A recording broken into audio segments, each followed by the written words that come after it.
Fala pessoal, mais uma aula que nós vamos trazer então um conteúdo importantíssimo sobre a teoria do conhecimento. Para quem já viu as aulas de racionalismo, empirismo e ceticismo, a gente sabe que, na verdade, há diferentes correntes que falam sobre como alcançar o que supostamente é entendido como a verdade, né? Aliás, esqueci de mencionar um, sobre criticismo também. Também tem uma aula sobre isso. Então, se os empiristas diziam que a prática, que as sensações, que as experiências levariam ao conhecimento verdadeiro, os racionalistas se preocupavam com a ideia da razão inerente ao nossa capacidade reflexiva. E os ceticistas, pelo contrário, diziam que a razão não era o suficiente e que as experiências poderiam vir a ser enganosas, então a gente ainda não sabe a verdade ou não tem condições de nunca alcançá-la.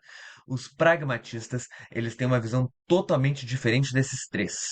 Na verdade, o pragmatismo, ele se estrutura como um movimento filosófico que, na verdade, acredita que uma ideologia ou uma proposição, ela é verdadeira se ela funcionar de uma forma satisfatória. O que significa então? Que essa proposição ela deve ter relação com consequências práticas e que aquilo que for bom deve ser aceito e o que não for deve ser rejeitado. Tá, ok. Mas basicamente, tá, a gente pode entender um pouquinho melhor a partir de alguns entendimentos sobre a origem e sobre alguns dos filósofos principais do pragmatismo. Por isso, nessa aula vamos falar um pouco mais sobre isso. Olha só, para que a gente se aprofunde nesses assuntos, gente. Seguinte, a gente pode definir uma origem, tá, do pragmatismo lá nos Estados Unidos do século XIX para o começo do século XX. Tá?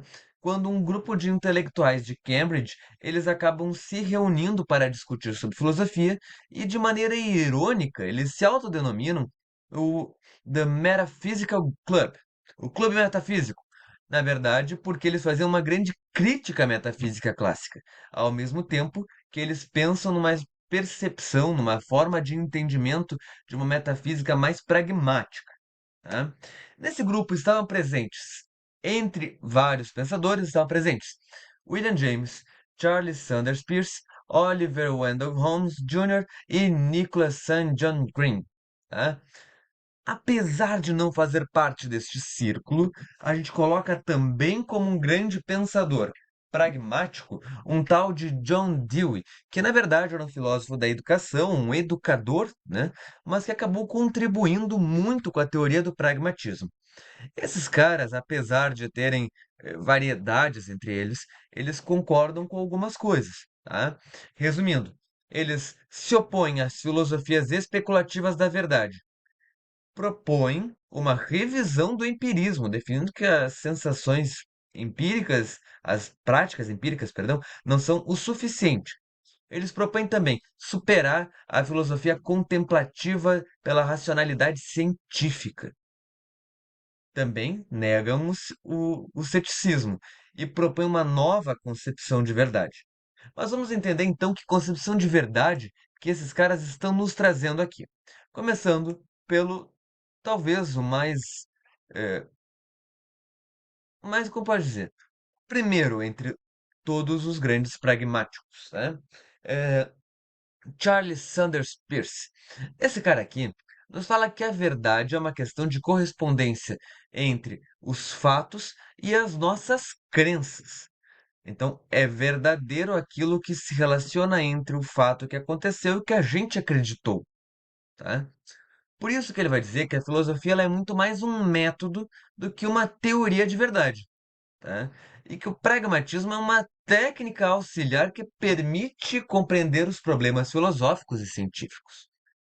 Falando em questões de método, o Peirce ele vai acabar propondo ao longo de suas obras, seus estudos, um método para entender melhor o significado das preposições da filosofia, baseado justamente no quê? Nas consequências práticas, tá? Então, para ele, a verdade de uma concepção se relaciona à soma dos seus efeitos. Tá? A verdade de uma preposição se relaciona à soma dos efeitos. Então, novamente, é relação com a prática, com algo que a gente pode medir em relação com as nossas crenças de verdade e em relação ao que a gente pode ver. Olha, se assim tem funcionado, isso é uma verdade. Então, a máxima pragmática aqui é estabelecer um critério claro para fixar um significado de conceitos, contribuindo para o que ele vai chamar de uma teoria do significado, tá? Então, olha só. Ele, na verdade, vai ser um grande crítico à metafísica clássica, tá? Por conta daquelas disputas que acabam não levando a nenhum lugar, tá? Ele vai rejeitar também o cartesianismo, o racionalismo do Descartes, né? Negando que a intuição ou que a introspecção sejam o suficiente, tá?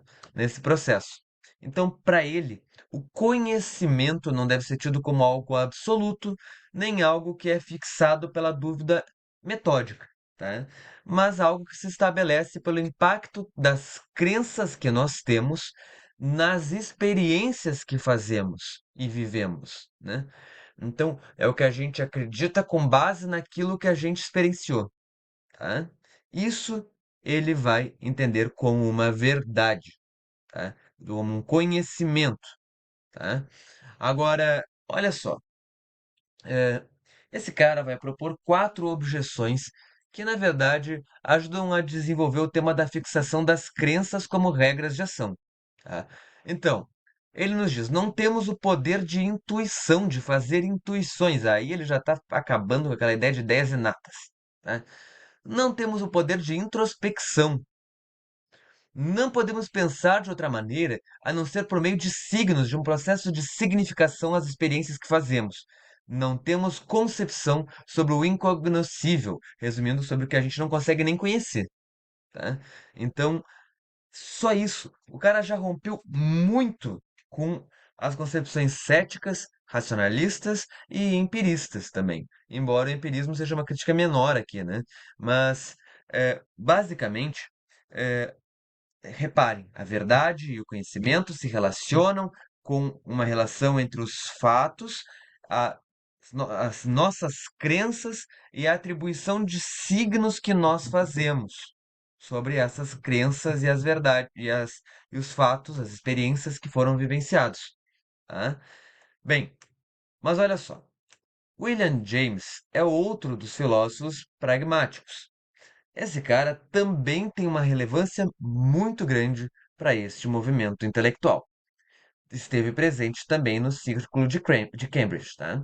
Então, para ele, seria importante a gente pensar na adoção de um método pragmático que, consequentemente, levaria a uma nova postura.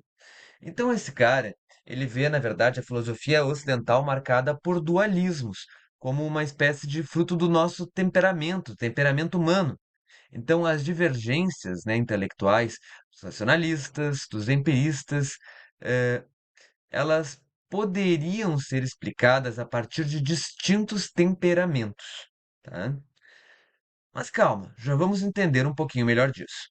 Agora, ele vai nos falar o seguinte: eh, há uma noção de verdade que precisa ser repensada. A verdade aqui corresponde ao que é vantajoso para o pensamento. E ele vai também estabelecer uma relação satisfatória com a realidade, com o útil, com o que é prático. Então, a palavra da verdade é aquela que se relaciona com o que é bom, com o que é útil. Isso é verdadeiro, tá? Então, aqui ela deve ser útil em termos práticos, ela deve gerar efeitos, deve gerar sensações e reações que são esperadas e que sejam produtivas, tá?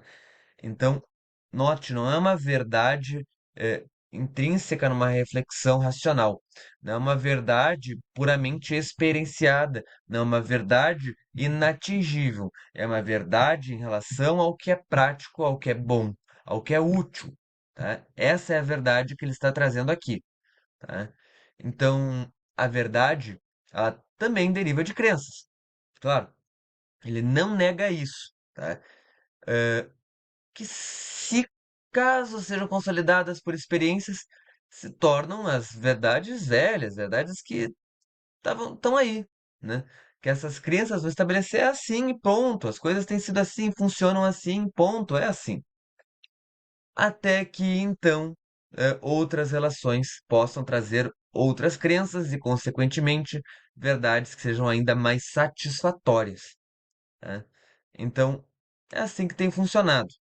Para ele, a filosofia pragmática, ela é um intermediário entre o racionalismo e também entre o empirismo, tá? Ela tenta conciliar essas divergências.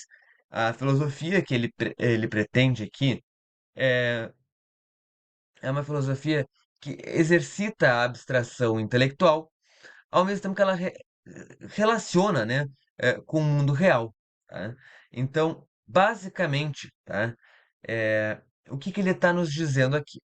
Que a gente tem que olhar além das primeiras coisas, dos primeiros princípios, das categorias, e buscar, na verdade, as últimas coisas. Buscar os frutos, buscar as consequências, buscar os fatos, né?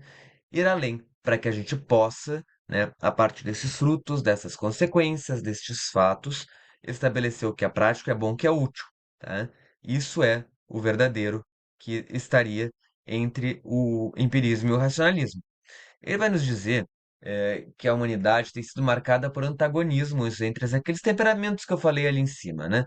Aos temperamentos mais ternos e aqueles que são mais duros. O racionalismo pode ser tido como um terno, o empirismo e o materialismo como algo mais duro, né? E a tradição filosófica tem andado assim para dois caminhos totalmente separados. E o que ele propõe é justamente esse meio do caminho, tipo, opa, a verdade ela não é só uma questão da experiência por si. Ela também não é só uma questão de uma reflexão racional. A verdade, ela se relaciona justamente com as atribuições de sentidos conforme o que for bom, o que gerar bons resultados nas experiências que foram vividas. Aquilo vai ser uma verdade a partir de então, tá? Então, olha só. Um outro filósofo que cabe destaque aqui é um tal de John Dewey. Bem, o Dewey, como eu já falei para vocês, ele é um educador, um filósofo da educação também, mas a partir dessa teoria ele consegue escrever alguns estudos que auxiliam a compreender melhor a sua visão de pragmatismo, tá? Então, o que que ele quer? Ele quer propor uma nova filosofia que supere os dualismos tradicionais, defendendo então que a inteligência humana ela é um processo contínuo que resolve problemas. Isso é super válido. A filosofia, para ele, ela deve se preocupar com as condições naturais e práticas da nossa existência, ao invés das questões transcendentais, de uma racionalidade imutável, enfim, né? Então, ele vai introduzir o que a gente chama de filosofia da ação, ou instrumentalismo, tá? O que que ele entende como filosofia da ação ou instrumentalismo? Ele entende que o conhecimento é um acréscimo à realidade, não uma cópia pura da realidade. O conhecimento, então, é uma ferramenta que se desenvolve por meio do nosso processo de investigação, eh, onde a gente vive experiências, onde as informações que a gente conhece vão ser avaliadas. Então, isso é o instrumentalismo, tá? Agora, ele rejeita conceitos muito abstratos, ideias eternas, e se preocupa com o método científico, uma investigação prática, tá? Então, a verdade, para ele, ela vai surgir da conexão entre o sujeito e o mundo. Então, ela é relevante no processo que eu falei, do instrumentalismo, da gente viver um contínuo processo de investigação, onde a gente vai experienciar e analisar as informações.